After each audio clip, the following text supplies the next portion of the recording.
मैं भारत को भारतीयता की मान्यता के आधार पर फिर से खड़ा करना चाहता हूं, उस काम में लगा हूं।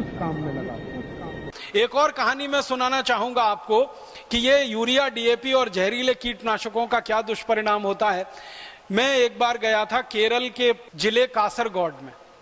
कासरगोड एक जिला है केरल का, कर्नाटक के बॉर्डर पे है। कर्नाटक का एक जिला है उडुपी। उडुपी जहां से समाप्त होता है, कासरगोड जिला वहीं से शुरू हो जाता है। तो उडुपी और कासरगोड के बीच का इलाका, वहां एक गांव है, उसका नाम है पडरे। पडरे गांव में सबसे ज्यादा खेती होती है काजू की, और काजू का फसल ऐसा ही फसल है जिसपे सबसे ज्यादा कीड़ा लगता है। जैसे कपास की फसल पर सबसे ज्यादा कीड़ा लगता है, वैसे ही काजू की फसल पर सबसे ज्यादा कीड़ा लगता है। पडरे गांव में करीब 4,500 एकड़ जमीन पर काजू के बागान हैं, काजू के पेड़ लगे हुए।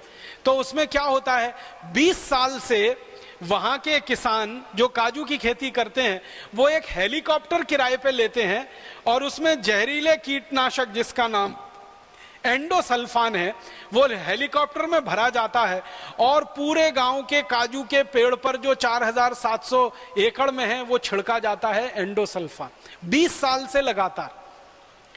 जब मैं पहली बार उस गांव में गया था तब उन्होंने बताया कि हम 20 साल से ये छिड़क रहे हैं, और लगातार वो छिड़कने का दुष्परिणाम क्या हुआ है कि वो मैंने आपको बताया 2% एंडोसल्फान तो कीड़े मारने में चला जाता है, 98% गांव के तालाब में जाके घुल जाता है, और गांव के तालाब का पानी गांव के लोग पीते हैं, तो उनके शरीर में वो एंडोसल्फान आ जाता है। परिणाम ये हुआ है कि पिछले 20 वर्षों से पडरे गांव में कोई भी नया बच्चा पैदा नहीं हुआ है। ताली मत बजाइए इस पे, 20 साल से नया बच्चा पैदा नहीं हुआ है। नपुंसकता इतनी अधिक है उस गांव में, स्त्री और पुरुषों में बच्चे पैदा होने की संभावना नहीं। पुरुषों के वीर्य में शुक्राणु नहीं है, माताओं को अंडाणु नहीं बन रहे हैं।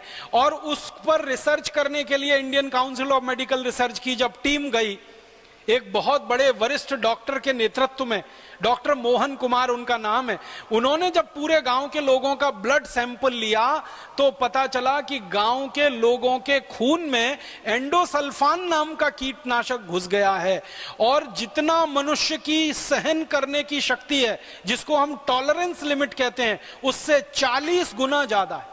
ये गांव के लोगों का खून रक्त परीक्षण जब किया तो डॉक्टर मोहन कुमार की टीम ने ये पाया, और वो टीम ने फिर बताया कि ये खून में इतना ज्यादा एंडोसल्फान है, इन लोगों को तो सवाल ही नहीं उठता कि बच्चे पैदा हो जाएं।